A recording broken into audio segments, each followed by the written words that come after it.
এজিদ এজিদ খলিফার মসনদে বসে অত্যাচার চালাতে লাগলো। এজিদ খলিফা হওয়ার আগে ভালো ছিল, সে নামাজি ছিল, সে ভালো কাজ করত, কিন্তু খলিফা হওয়ার পরে সে নামাজ ত্যাগ করতে লাগলো, নামাজ কাজা করতে লাগলো।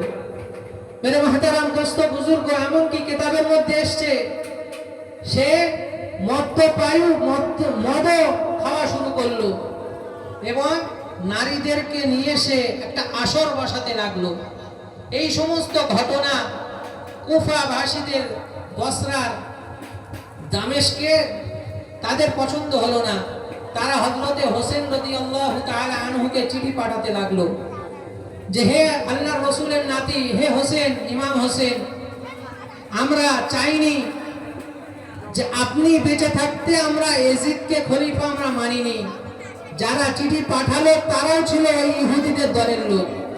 যেভাবে হযরত ওমরকে মেরেছিল, যে ষড়যন্ত্র করে হযরত ওসমানকে মেরেছিল, যে ষড়যন্ত্র করে আলীকে মেরেছিল এবং যে ষড়যন্ত্র করে হযরত হাসানকে 49 হিজরিতে বিষ খাইয়ে মেরেছিল, সেই একই ষড়যন্ত্র করে হোসেনকে ডাক করালো চিঠি পাঠিয়ে যে হে আল্লাহর রাসূলের নাতি, আপনি জীবিত থাকতে আমরা এজিদের খেলাফত মানি না, সুতরাং আপনি কুফাতে আসেন, আমরা সকলে আপনার হাতে বায়াত হয়ে আপনার খেলাফত আমরা মেনে নেব। মেরে মুহতারাম দোস্ত বুজুর্গ, অনেক চিঠি আসতে লাগলো। হযরতে হোসেন রাদিয়াল্লাহু তাআলা আনহু তিনি দেখলেন, সমস্ত সাহাবায়ে কেরামের সাথে আলোচনা করলেন যে কুফা থেকে অনেক চিঠি আসছে, সুতরাং আমাকে কুফায় যাওয়া দরকার।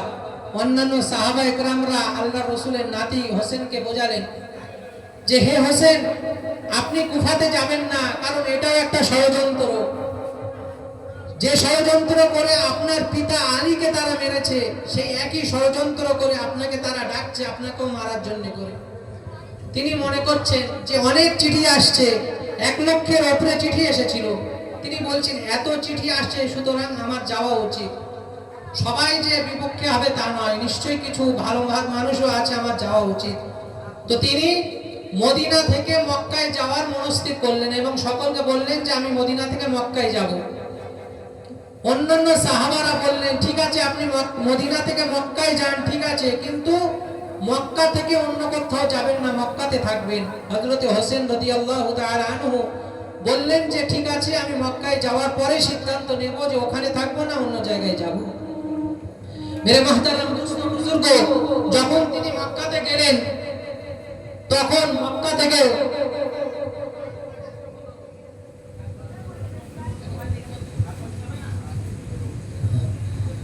মক্কাতে অনেক চিঠি আসতে লাগলো।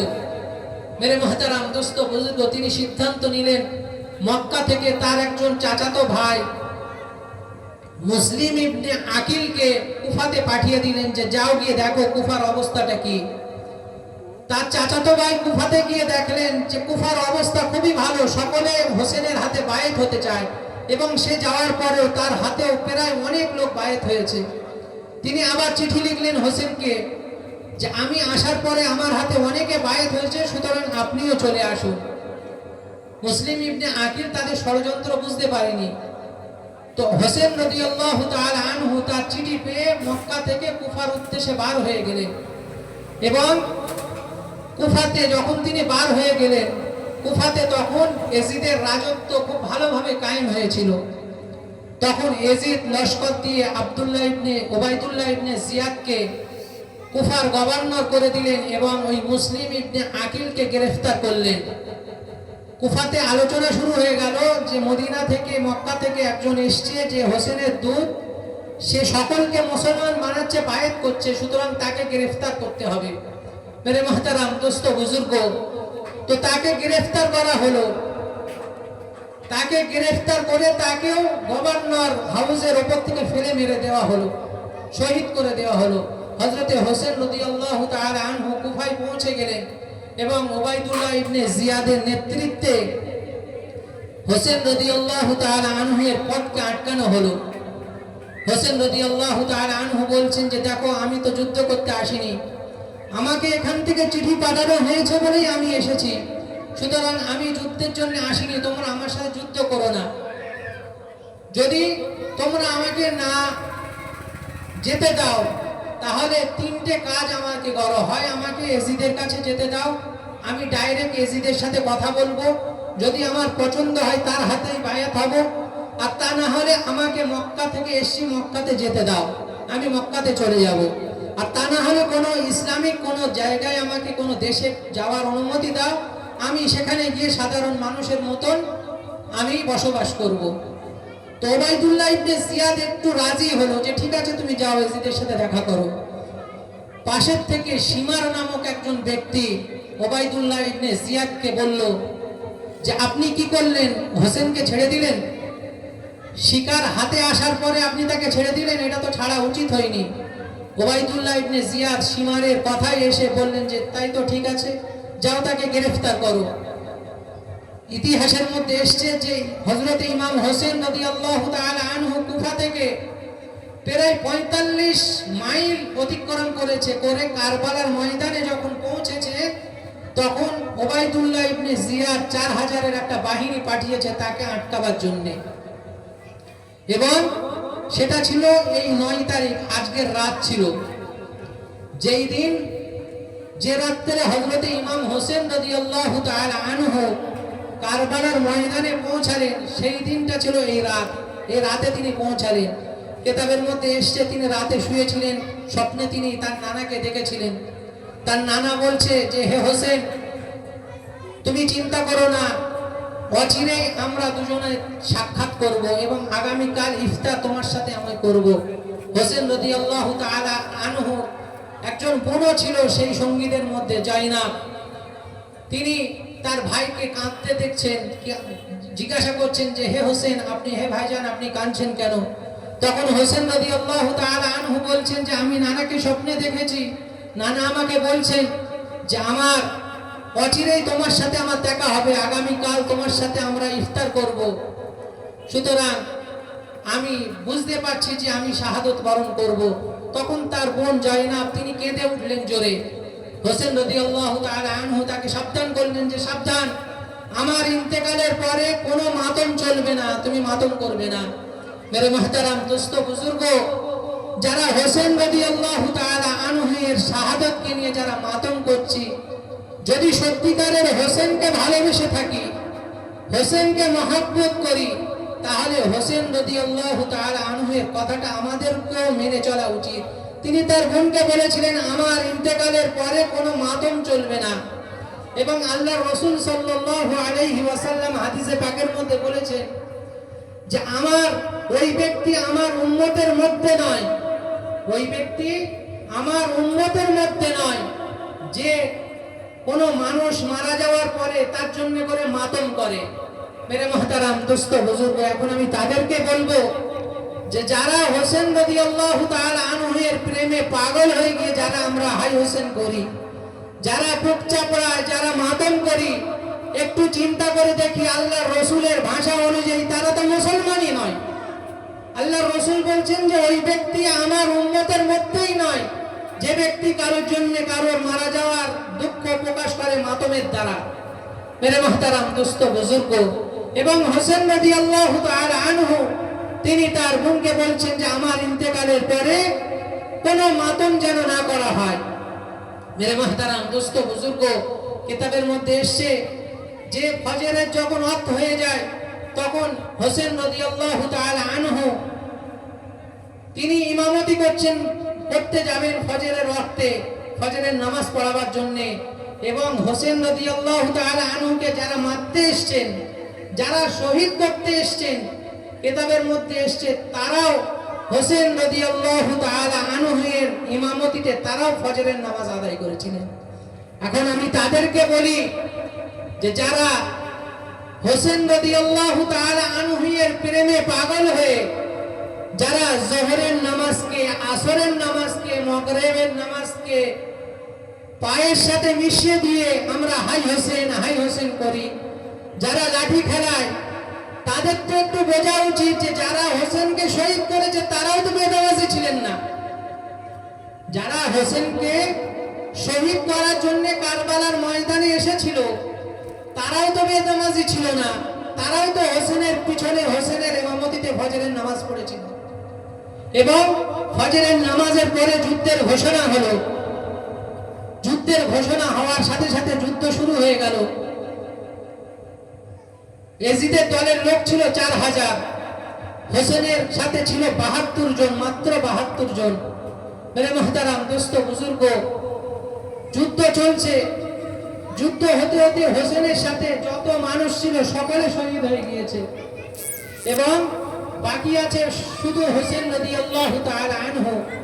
এমনকি হোসেন রাদিয়াল্লাহু তাআলা আনহু এর ছেলে, ছোট ছেলে আলী আসগার, কোন কিতাবে এসেছে তার নাম আব্দুল্লাহ, তাকে পানি পান করার জন্য তিনি যখন কুফাবাসীর কাছে কারবালা ময়দানে যখন কাকতে মিনতি করছে যে আমি তোমাদের কাছে না হয় আমি দোষ করেছি, আমাকে তোমরা মারো, কিন্তু তিনি তার ছোট সন্তানকে হাতে করে তুলে তাদের সামনে ফরিয়াদ করছে যে আমার সন্তান তো তোমাদের কোনো ক্ষতি করিনি, আমার এই ছোট সন্তান তো তোমাদেরকে কিছু করিনি, সুতরাং আমার সাথে তোমার শত্রুরা, তোমরা আমাকে মারো, কিন্তু আমার এই সন্তানকে একটু পানি পান করতে দাও, কারণ তারা ফুরাত নদী ঘিরে রেখে দিয়েছিল, পানি পান করতে দেয়। মেরে মুহতারাম দোস্ত বুজুর্গ, যখন একজনা তার মধ্যে টিটকারি মেরে বলল ঠিক আছে তুমি তোমার সন্তানকে পানি পান করাতে যাও, তিনি যখন তার এই সন্তানকে পানি পান করাতে যাচ্ছে তখন ওই পাপিষ্ঠদের মধ্যে থেকে একজন পাপিষ্ঠ সে একটা তীর মারলো, তীর ছুড়লো হোসেন রাদিয়াল্লাহু তাআলা আনহু এর সন্তানের, সেই তীরটা তার বুকের ভেতর থেকে ঢুকে পিছন থেকে বার হয়ে গেল। বলি ইন্না লিল্লাহি ওয়া ইন্না ইলাইহি রাজিউন। মেরে মুহতারাম দোস্ত বুজুর্গ, যারা কিছু মানুষ ছেড়েছি, এখনো যারা জোর জবরদস্তি এই দিনটাকে পালন করছি লাঠি খেলার মাধ্যম দিয়ে, একটু চিন্তা করি যে আমরা যে হোসেন এই দিনকে বাকি রাখার জন্য তার এই ছোট্ট সন্তানকে পানি পান করাতে পারলো না, তারা তাকে মেরে দিল। হোসেন রাদিয়াল্লাহু তাআলা আনহু তিনি যখন যুদ্ধ করছেন, কিতাবের মধ্যে এসেছেন যে বিরাট প্রায় 1000 সৈন্যদের শক্তি নিয়ে তিনি যুদ্ধ করছেন এবং তিনি যখন যুদ্ধ করতে করতে যখন নিস্তেজ হয়ে গেলেন তখন ঘোড়া থেকে নিচেই নেমে বসে আছেন। যারা তাকে শহীদ করতে এসেছেন তাদের মধ্যেও আলোচনা চলছে যে না, আমরা হোসেনের উপরে বার করব না, আমরা কেউ চাই না। তারাও বলছে যে আমার তলোয়ার দিয়ে আমরা চাই না যে আল্লাহর রাসূলের নাতি শহীদ হোক, কেউ মারতে চাচ্ছে না হোসেন রাদিয়াল্লাহু তাআলা আনহুকে, কেউ মারতে চাচ্ছে না। সবাই নিজ নিজ বলছে যে আমার তলোয়ার দিয়ে যেন আল্লাহর রাসূলের নাতি শহীদ না হয়। তখন পাশ থেকে সীমার নামে একজন পাপিষ্ঠ, সে চিন্তা করছে যে হোসেনকে নিস্তেজ, হোসেন বসে আছে, কেন হোসেনকে কেউ শহীদ করছে না, কেন কেউ মারছে না। তখন তাদেরকে এসে জিজ্ঞাসা করছে কেন তোমরা মারছো না হোসেনকে। তখন তারা বলছেন যে আমরা এই হোসেনকে দেখেছি যে আল্লাহর রাসূল তাকে কত আদর করেছে, হাদিসে পাকের মধ্যে এসেছে যে এই হোসেনকে আল্লাহর রাসূল সাল্লাল্লাহু আলাইহি ওয়াসাল্লাম কত ভালোবাসতেন। আল্লাহর রাসূল একদিন জুমার নামাজ পড়াচ্ছেন, খুতবা দিচ্ছেন, খুতবা দিতে দিতে দেখছেন যে হোসেন রাদিয়াল্লাহু তাআলা আনহু সব ছোট্ট মানুষ, সে মসজিদে নববীতে এসে খেলা করছে। আল্লাহর রাসূল তাকে এত ভালোবাসতেন যে আল্লাহর রাসূল খুতবা ছেড়ে দিলেন। খুতবা ছেড়ে দিয়ে হোসেন রাদিয়াল্লাহু তাআলা আনহুকে কোলে কোলে নিয়ে এসে মেম্বারে দাঁড়িয়ে এক হাতে হোসেনকে কোলে নিয়ে খুতবা পাঠ করছেন, এত ভালোবাসতেন।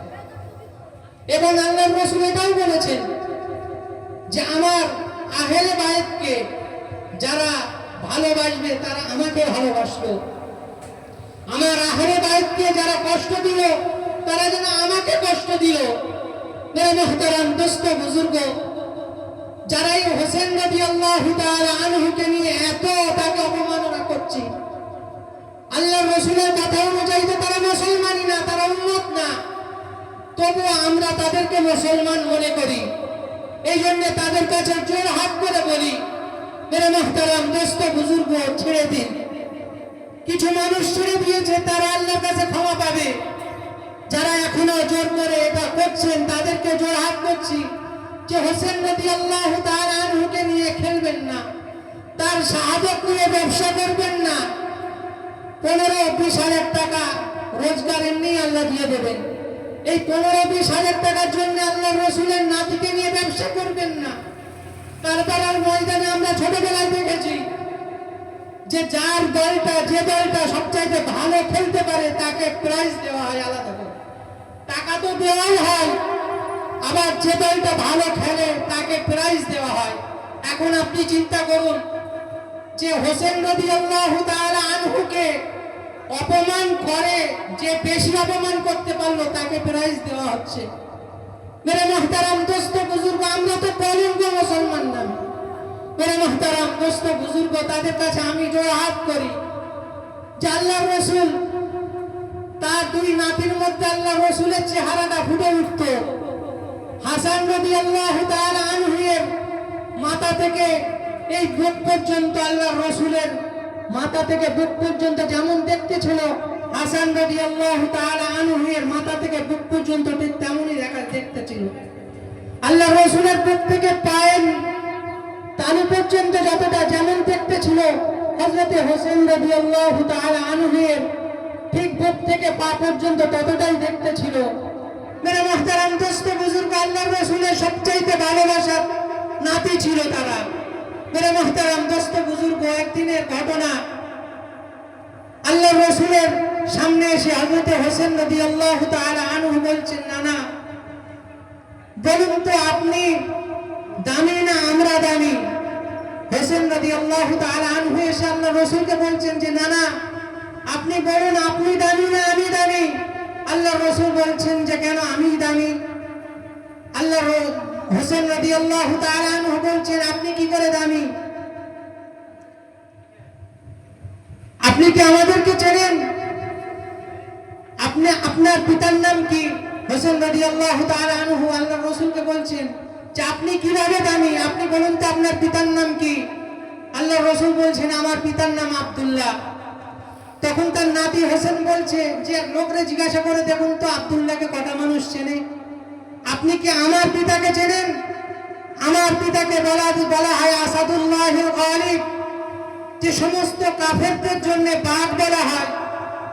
আমার পিতার মতন আপনার পিতা কি এত দামি পিতা?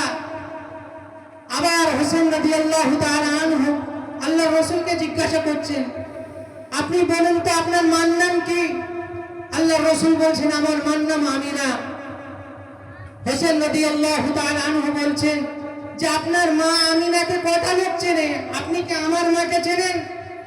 আমার মা সাইয়্যিদাতুন নিসাই আহলিল জান্নাহ, আমার মা হচ্ছে জান্নাতে রমণীদের সর্দারিনী।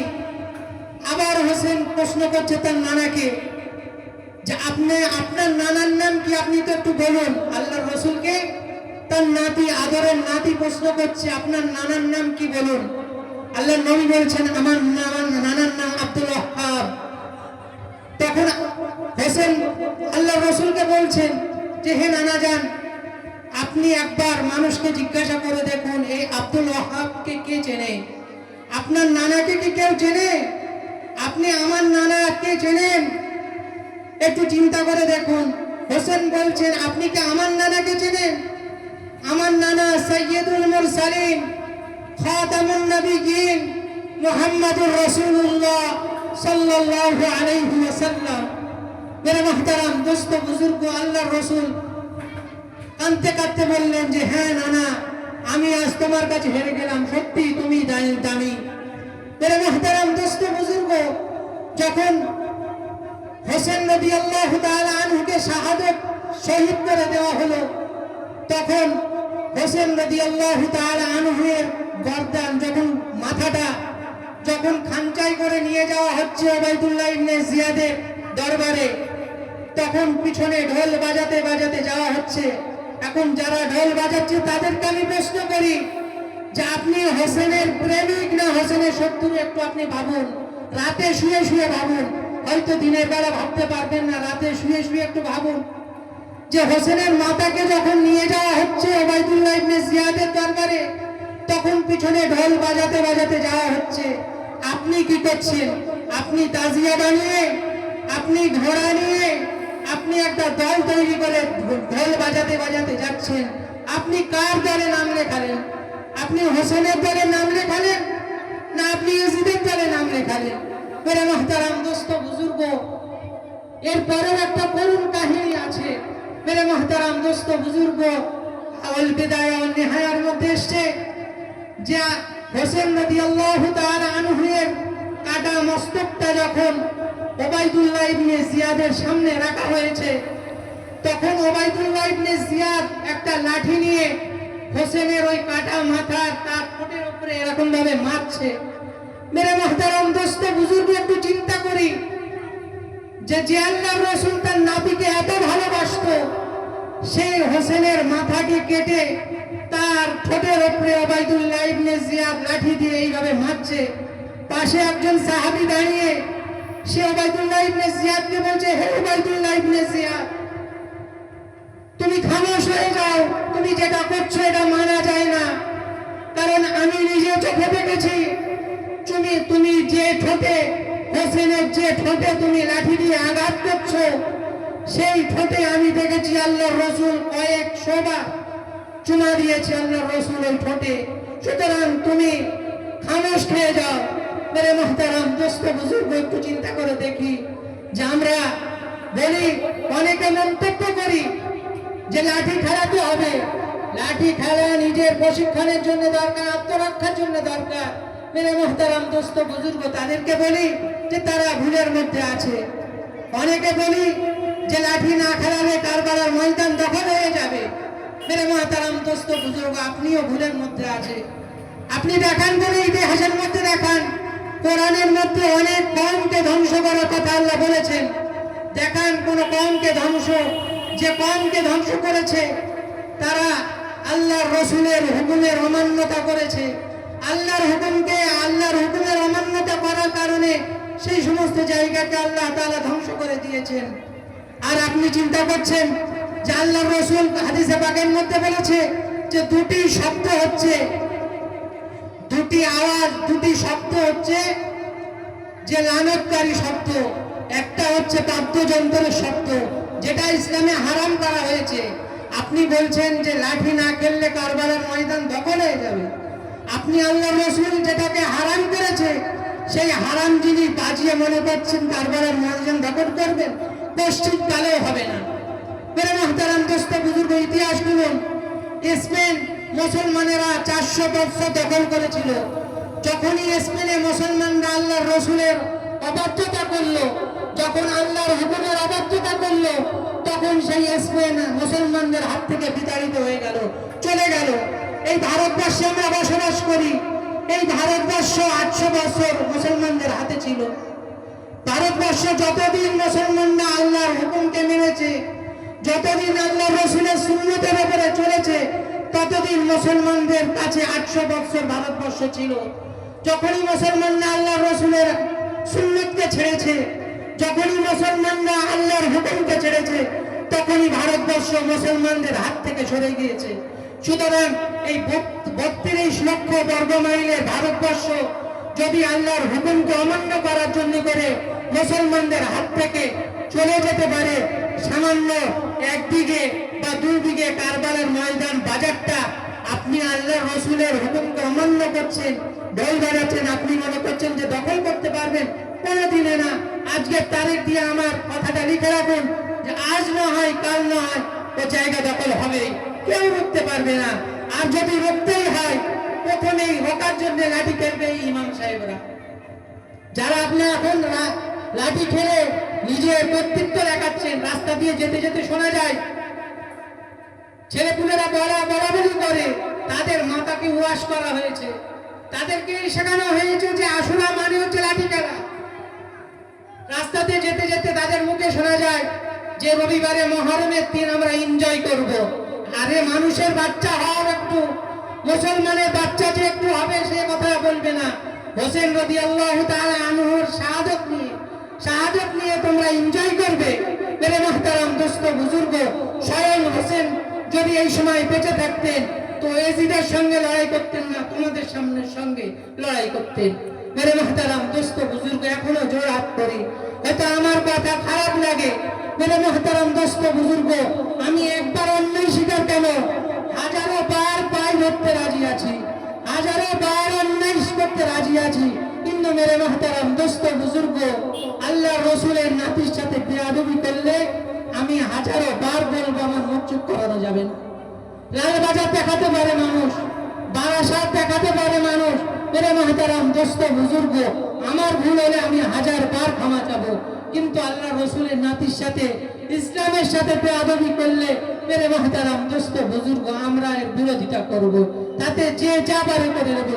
লালবাজার কেন, সারা দুনিয়ার পুলিশ নিয়ে আসলেও কিছু করতে পারবে না মেরে মাহতারাম দোস্ত বুজুর্গ। সুতরাং পরবর্তী বক্তা এসে গিয়েছে, আমরা একটু মুসলমান হয়ে চলি, একটু রাত্রে শুয়ে শুয়ে ভাবি যে কার জন্য করে আমরা কি করছি। আমরা আপনার বাপ যদি মরে যায়, আপনার বাপ যেদিন মরে যাবে, যদি হোসেনের ভালোবাসার জন্য যদি ঢোল বাজাতেই হয়, হোসেনের ভালোবাসার প্রকাশ যদি ঢোল বাজানোটা হয়, হোসেনের ভালোবাসার প্রকাশ যদি তাজিয়াটা বার করা হয়, তাহলে আপনার বাপকেও তো আপনি ভালোবাসেন। দিন আপনার বাপ যেদিন মরে যাবে, আপনার বাপের খাটিয়ার পিছনে ঢোল বাজাতে বাজাতে যাবে। মেরে মাহতারাম দোস্ত বুজুর্গ, যদি আপনি মুসলমানের বাচ্চা হয়ে থাকেন আর হোসেনের শাহাদতটা যদি আপনার কাছে ভালোবাসা হয়ে থাকে, সেই জন্যই তো হোসেনের ভালোবাসা দিবসে, হোসেনের শাহাদতের দিবসে আপনি ঢোল বাজাচ্ছেন। তাহলে আপনার বাপকে যদি আপনি ভালোবাসেন সত্যিকারে, তাহলে আপনার বাপের জানাজাতেও আপনি ঢোল বাজাবেন। মেরে মাহতারাম দোস্ত বুজুর্গ, সকলের কাছে অনুরোধ, আমরা আল্লাহ রসুলের বিরোধিতা করে আমরা কোনো জিনিস দখল করতে পারবো না। মেরে মুহতারাম দোস্ত বুজুর্গ, আর একটা কথা বলে শেষ করব, যে দুনিয়াতে যদি কোনো কারোর সাথে কেস চলে, কোনো মামলা চলে, তাহলে সেই মামলায় আপনার টাকা থাকলে আপনি পার পেয়ে যেতে পারেন, মামলায় আপনি জিততে পারেন।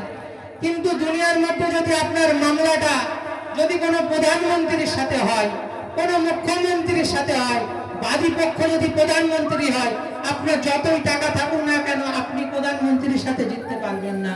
মেরে মুহতারাম দোস্ত বুজুর্গ, সেহেতু হাসরের ময়দানে যে বিচারালয় বসবে, যিনি বিচার করবেন তিনি স্বয়ং আল্লাহ রাব্বুল আলামিন, যিনি যার সুপারিশ নিয়ে আমরা পার পাবো, তিনি হচ্ছে মুহাম্মাদুর রাসূলুল্লাহ সাল্লাল্লাহু আলাইহি ওয়াসাল্লাম। একবার